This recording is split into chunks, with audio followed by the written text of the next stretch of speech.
Hi, my name is Brian Forbes, and this is my introductory video for AEP 858 Data and Statistics Analysis.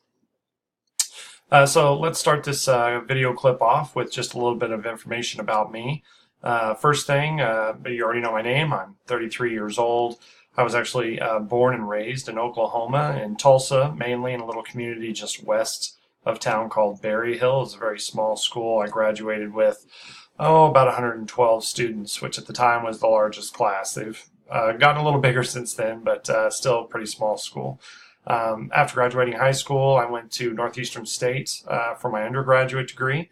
And then my first job, I moved to Oklahoma City, where I was married and then taught for 5 years there at Southeast High School.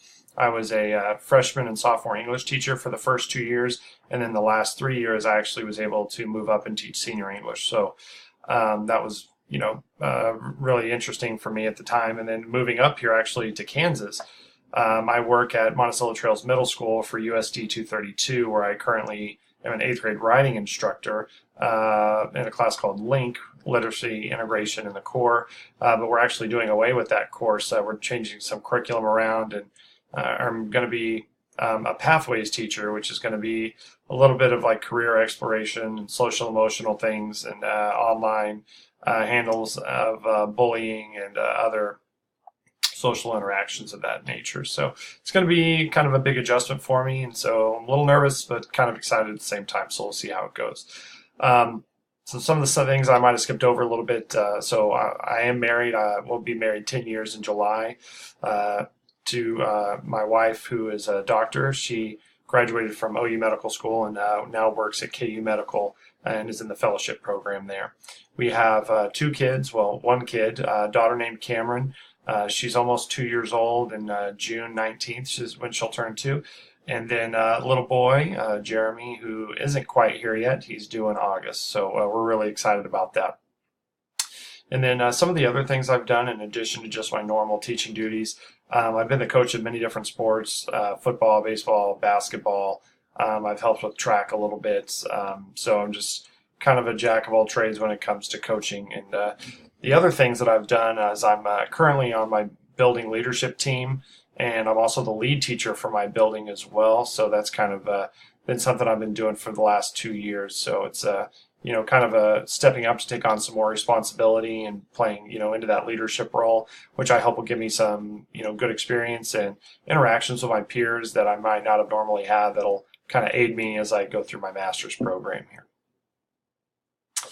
So thinking about my school, my current school anyway, Monticello Trails Middle School here in USD 232, thinking about the way that we use data on a daily or quarterly, semester, or even a yearly basis. Really, it breaks down to, we have SIT team meetings, which stands for Student Intervention Team. And basically we talk about students who are at risk either for grades or behavior type issues. And we really hone in on things mostly like their MAP scores. MAP scores are like tests that, some of you have probably are familiar with or have used. But basically it assesses your progression, like what's your growth, what current level are you at, what's your RIT score on different subject areas. We only use the MAP scores for math and reading. We do have the ability to do science and writing as well, but for some reason the district doesn't include those. As a matter of fact, though, with MAP, we've used it for the last many years, and we're actually going to be moving away from MAP for the first time. We've purchased a different testing system that will I think it's called FastBridge, and we'll be implementing that next year. So we'll be having some training in the fall with it. But sorry, I'm kind of getting off topic a little bit. But so some other things that we use data-wise, state tests just a little bit really. State tests are really something that we look at, but because it's so hard to measure the actual growth of a student, especially within the school year and where they should be, it's something we take into consideration, but it's not really heavily looked at when we look at placement for students in tier or even in advanced coursework courses in high school, or even in our what we call our Voyager program, which is our higher end gifted students. And then really the other thing is mainly in classes where really standards heavily standards based, and so we look at kind of student mastery of those types of issues. So things that I know personally about data really just kind of stems from my own experiences that I've kind of gained through the different classes I've taken at Fort Hays. Also my time, especially here at USD 232, where the sit teams and things that really didn't happen as much at the high school level. A lot of that was kind of just handled by the counselors and determined for placement, and we just kind of did whatever they told us to. But here, we have a lot more say in our opinions about that type of thing. But I will say that even though we are a part of those PLCs and on the SIT teams where we get to look at that data as far as the map data, state data, classroom test scores and things, most of those things really don't or haven't at least affected my daily classroom instruction. Really, that's kind of on me and my counterpart. There are 2 8th grade writing teachers in my building, and we use common assessments and those standard mastery points that I've touched on a little bit to kind of determine, should students be focusing more on a standard they haven't mastered yet versus ready to move on. And so we really kind of allow students to have, as much IPS as possible within our courses. And then even in just my own class, looking at formative and summative assessments both, just kind of tallying along the way with formative assessments to determine where they're at, and then using that summative work to determine if they need to go back and have some extra, instruction on that before being allowed to move on to the next subject area.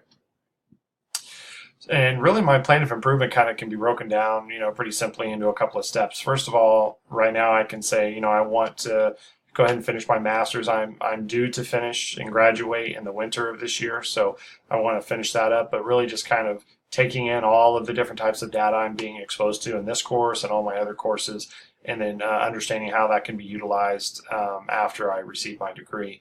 And then continued participation in the SIT teams. I've learned a whole lot since coming here to Kansas in my particular building, and so I just kind of need to really make sure that I'm focused and using the information I'm learning there as well, so that it's useful. And then another thing would be just post-graduation, I hope to move up into an administrative role, whether assistant principal, school improvement specialist, principal, whatever I'm able to do. But hopefully I can take everything I've learned prior and really kind of just run with it, and make sure that that's, the whole idea of using data and statistics and having teachers buy into that process as well. And then in the very long run, the biggest thing is just, I need to keep reading and researching this, just because, I get a master's degree, my education doesn't stop there. I just got to take it upon myself to kind of keep up with the information and data and continue to use it. So those are kind of all the things about me so far. I'm really excited to get started in this class, and I look forward to learning a lot from everyone. So thanks for watching my video.